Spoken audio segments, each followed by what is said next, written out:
Oh, sweetie, I know you don't want to leave me.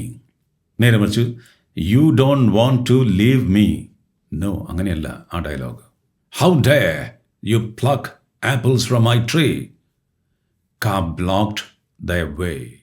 എല്ലാവർക്കും നമസ്കാരം.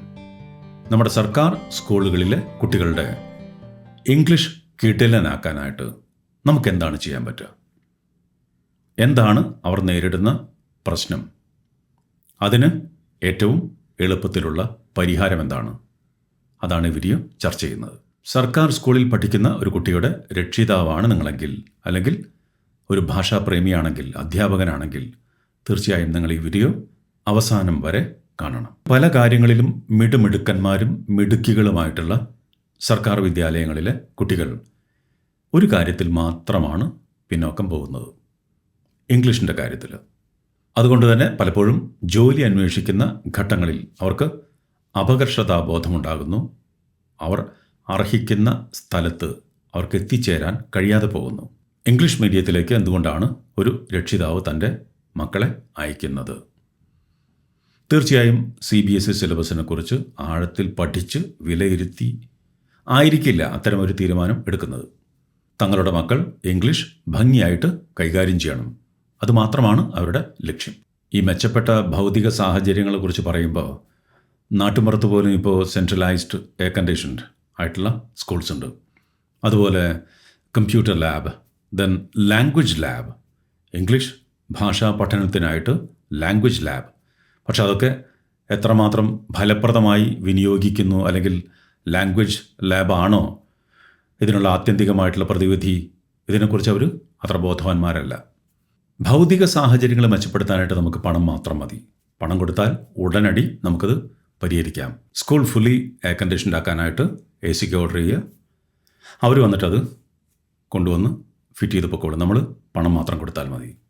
പക്ഷേ പുതിയൊരു സംസ്കാരം, പുതിയൊരു ഭാഷാ സംസ്കാരം വളർത്തിയെടുക്കണമെങ്കിൽ പുതിയൊരു ചിന്ത വേണം, ലക്ഷ്യബോധം വേണം, കൂട്ടായ്മ വേണം, സമയം വേണം.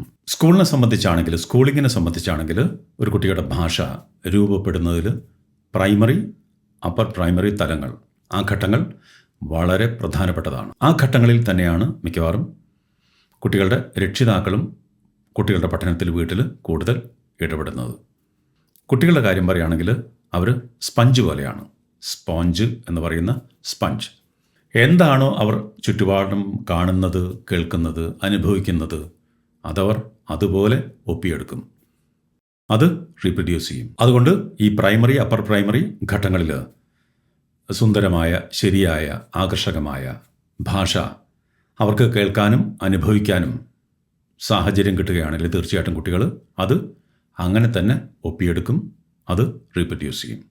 നമ്മൾ സംസാരിക്കാൻ ഉപയോഗിക്കുന്ന നമ്മളുടെ വോക്കൽ ഓർഗൻസ്, അത് ഒരിക്കൽ തെറ്റായ രീതിയിൽ, വളരെ ചെറുപ്പത്തിൽ തന്നെ തെറ്റായ രീതിയിൽ അത് ഉറച്ചു കഴിഞ്ഞാൽ പിന്നീട് വലുതാകുമ്പോൾ അത് മാറ്റാനായിട്ട് വളരെ പ്രയാസമാണ്. അത് മലയാളത്തിൻ്റെ കാര്യത്തിലായാലും ഇംഗ്ലീഷിൻ്റെ കാര്യത്തിലായാലും. അതുകൊണ്ട് കുട്ടികൾ പ്രൈമറി തലം മുതൽക്ക് തന്നെ ശരിയായ ഉച്ചാരണം പരിശീലിക്കണം. അതവർക്ക് കേൾക്കാനും പറയാനുമുള്ള അവസരമുണ്ടാവണം. അതുപോലെ കുട്ടികളിൽ റീഡിംഗ് സ്കിൽ, മലയാളമായാലും ഇംഗ്ലീഷായാലും, ലിസണിങ് സ്കിൽ, ഇതൊക്കെ ചെറുപ്പത്തിലേ തന്നെ കുട്ടികളിൽ വളർത്തിയെടുക്കേണ്ട കാര്യങ്ങളാണ്. ഞാൻ 1-2 ചെറിയ ഉദാഹരണങ്ങൾ പറയാം. ഇത് 2ാം ക്ലാസ്സിലെ ഒരു ലെസണിലെ ഒരു ലൈനാണ്, 1-2 ലൈൻസാണ്. Kitty flew up and sat on the branch of a tree. Kitty എന്നുള്ള പക്ഷി പറന്നുയർന്ന് ഒരു മരത്തിൻ്റെ കൊമ്പിൽ ഇരുന്നു. ഇതാണ്. ഇത് 2ാം ക്ലാസ്സിലെയാണ്. Kitty flew up, FLEW. ഇത് മിക്കവാറും പഴയ തലമുറയിൽപ്പെട്ട ആളുകളൊക്കെ ഫ്ലൂ എന്ന് പറയും. ഇപ്പോഴും നമ്മുടെ വിദ്യാലയങ്ങളിൽ മിക്കവാറും അടുത്തത് ഫ്ലൂ എന്നാണ് പഠിപ്പിക്കുക. പക്ഷേ അത് അതിൻ്റെ പ്രൊനൗൺസിയേഷൻ ഫ്ലൂ എന്നാണ്. Kitty flew up and sat on the branch of a tree. Flew, fly എന്നുള്ളതിൻ്റെ പാസ്റ്റ് ടെൻസ് ഫ്ലൂ എന്നാണ്, ഫ്ലൂ അല്ല. ഇത് ഇങ്ങനെയാണ് ഒരു കുട്ടി ചെറുപ്പത്തിലെ ഫ്ലൂ എന്നാണ് കേൾക്കുന്നതെങ്കിൽ പിന്നെ 20-30 വയസ്സ് ആവുമ്പോൾ ഇത് തിരുത്താനായിട്ട് നടക്കേണ്ട കാര്യമില്ല. സ്വാഭാവികമായിട്ട് കുട്ടിക്ക് അതിൻ്റെ പ്രൊനൗൺസിയേഷൻ അറിയാം. പ്രത്യേകിച്ച് ഇത് പഠിക്കേണ്ട കാര്യമൊന്നുമില്ല. അതുപോലെ one afternoon the butterflies were playing in the garden. It suddenly grew dark. Grew അല്ല, grew dark. A cold wind blew അല്ല, blew. കണ്ടോ, ഇവിടെയൊക്കെ blew, BLEW, blew എന്നുള്ളതിൻ്റെ past tense, blew. grow എന്നുള്ളതിൻ്റെ past tense grew അല്ല, grew. അപ്പോൾ ഇതിൽ നിന്ന് ഒരു കാര്യം മനസ്സിലാക്കാം, കുട്ടികൾ അവരുടെ ലെസൺസിലൂടെ കടന്നു പോകുമ്പോൾ തന്നെ ഇങ്ങനെയാണ് അത് കേൾക്കുന്നതെങ്കിൽ അവരത് പറഞ്ഞോളും. വേറെ പ്രത്യേകിച്ച് പ്രൊനൗൺസിയേഷൻ പറഞ്ഞു കൊടുക്കേണ്ട കാര്യമൊന്നുമില്ല. അതുപോലെ ഇവിടെ കിറ്റി ഫ്ലൂ ആപ്പ് എന്ന് പറഞ്ഞാൽ ഫ്ലൂ ആപ്പ്, പറന്നുയർന്നു, അതൊരു ഫ്രേസൽ വേർബാണ്. അത് ഒരുമിച്ചാണ് പറയേണ്ടത്, ഫ്ലൂ ആപ്പ്. നേരെ മറിച്ച് കുട്ടി വായിച്ചു പഠിക്കുമ്പോൾ കിറ്റി ഫ്ലൂ അപ്പ്, കണ്ടോ, മലയാളത്തിലായാലും പറന്നുയർന്നു, അത് ഒരുമിച്ച് വരുന്നൊരു കാര്യമാണ്. അപ്പോൾ ഇവിടെയും ഫ്ലൂ ആപ്പ് ഒരുമിച്ചാണ് വേണ്ടത്. അതുപോലെ എന്തൊക്കെയാണ് ഒരുമിച്ച് ചേർത്ത് വായിക്കേണ്ടത്? ഐഡിയ ചങ്ക്സ് എന്ന് ഇംഗ്ലീഷിൽ പറയും. ഒരു സെൻറ്റൻസ് എന്ന് പറയുന്നത് ഒന്നോ ഒന്നിലധികമോ ഐഡിയ ചങ്ക്സ് കൂടിയതായിരിക്കും. അപ്പോൾ ഓരോ ഐഡിയ ചങ്ക്സ് അത് കഴിഞ്ഞാണ് ഒരു പോസ് കൊടുക്കേണ്ടത്. അല്ലെങ്കിൽ ചുക്ക് മുളക് തിപ്പല്ലി എന്നുള്ളതിന് പകരം ചുക്ക് മുളകു തിപ്പല്ലി കൂറുംതോട്ടി എന്നാവും വായിക്കുന്നത്. പ്രത്യേകിച്ചും ഇംഗ്ലീഷിൻ്റെ കാര്യത്തിൽ കുട്ടികൾക്ക് അവരെന്താണോ തെറ്റായിട്ട് കേൾക്കുന്നത് അവരങ്ങനെ തന്നെ പറയുന്നത്. മലയാളത്തിൽ അറ്റ്ലീസ്റ്റ് അവർക്ക് ചുറ്റുപാടൊന്നും കേൾക്കാനും അനുഭവിക്കാനുള്ള സാഹചര്യമുണ്ട്, ഇംഗ്ലീഷിൽ അതില്ല. അതുകൊണ്ട് എന്ത് തെറ്റായി കുട്ടി ചെറുപ്പത്തിൽ കേൾക്കുന്നുവോ അതായിരിക്കും കുട്ടിയിൽ ഉറച്ചു പോവുക. Oh sweetie, I know you don't want to leave me. You don't want to leave me. You don't want to. നമ്മൾ ഇംഗ്ലീഷ് സംസാരിക്കുമ്പോൾ അങ്ങനെയാണ്. നേരെ മറിച്ച് you don't want to leave me, no, അങ്ങനെയല്ല ആ dialogue. You don't want to leave me. കുട്ടി അങ്ങനെയാണ് കേൾക്കുന്നതെങ്കിൽ കുട്ടി ചെറുപ്പത്തിലേ അങ്ങനെ പറഞ്ഞു തുടങ്ങും. ഇനി ലെസൺസിലേക്ക് നാടകീയമായിട്ടുള്ള കാര്യങ്ങൾ അതവർക്ക് അങ്ങനെ തന്നെ കേൾക്കാൻ കഴിഞ്ഞാൽ അവർ അത് അങ്ങനെ തന്നെ ആസ്വദിക്കും, നന്നായിട്ട് ആസ്വദിക്കും. ഇപ്പോൾ ഇത് മൗഗ്ലി എന്നുള്ള ലെസണിലെ 2 ലൈൻസാണ്. ക എന്ന് പേരായിട്ടുള്ള ആ പാമ്പ്, അതും മൗഗ്ലിയും തമ്മിൽ കണ്ടുമുട്ടുന്ന രംഗമാണ്. How dare you pluck apples from my tree. Ka blocked their way. It rushed towards them and hissed. Blocked, rushed, hissed. കണ്ടോ, അങ്ങനെയായിരിക്കണം അതിൻ്റെ പ്രൊനൗൺസിയേഷൻ. അല്ലാതെ ബ്ലോക്ക്ഡ്, റഷ്ഡ്, ഹിസ്ഡ് പാടില്ല. Blocked, rushed, ഹിസ്ഡ്.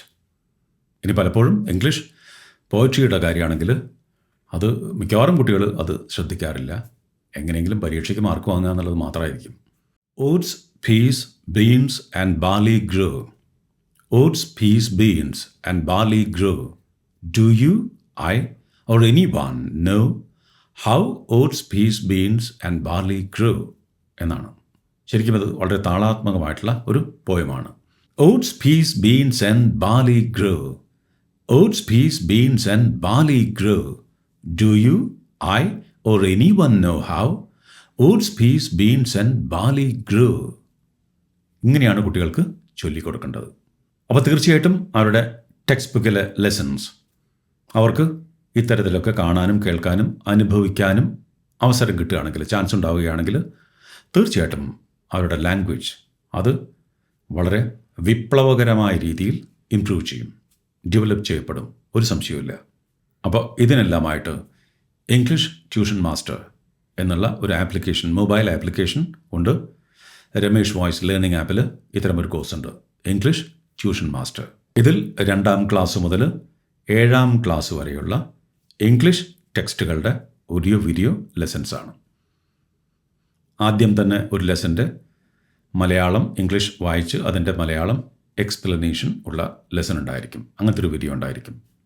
അത് കഴിഞ്ഞ് ആ ലെസണിലെ പുതിയ വാക്കുകളും പ്രയോഗങ്ങളും അത് പരിചയപ്പെടുത്തുന്ന new words and phrases video ഉണ്ടായിരിക്കും. ഓരോ വേർഡും അല്ലെങ്കിൽ ഫ്രേസും 2 തവണ റിപ്പീറ്റ് ചെയ്യും, കുട്ടികൾക്ക് അത് ഏറ്റു പറയാം. അതുപോലെ അവയുടെ മീനിങ്സും പറയും. പിന്നീട് കുട്ടികൾക്ക് ആ ലെസൺ എങ്ങനെയാണ്, സ്റ്റോറി ആണെങ്കിൽ, നരേഷൻ ആണെങ്കിൽ എങ്ങനെയാണ് അത് ശരിക്ക് വായിക്കേണ്ടത്? അത് നാടകീയമായി, രസകരമായി, വളരെ മനോഹരമായി വായിച്ചിട്ടുള്ള അതിൻ്റെ ഓഡിയോ ഉണ്ട്. ആ ഓഡിയോ 1-2 തവണ കേൾക്കുമ്പോൾ കുട്ടികൾക്ക് എങ്ങനെയാണ്, ആ കുട്ടികളിൽ അത് വളരെ പെട്ടെന്ന് കയറിക്കൂടും. കുട്ടികളും അതൊരു പാട്ട് പോലെ, പാട്ട് പഠിക്കുന്നത് പോലെ, പാട്ട് കേട്ട് പാടുന്നത് പോലെ അതുപോലെ പറയാനായിട്ട് ശ്രമിക്കും. അത്രയേ ഉള്ളൂ കാര്യം. വളരെ സിമ്പിളാണ് ആൻഡ് ഇറ്റ്സ് വെരി ഇഫക്റ്റീവ്. ഈ ഓഡിയോ നരേഷൻ അതിലൂടെ കുട്ടികളുടെ റീഡിംഗ് സ്കിൽ അതുപോലെ ലിസണിങ് സ്കിൽ ഇത് രണ്ടും വർദ്ധിക്കും.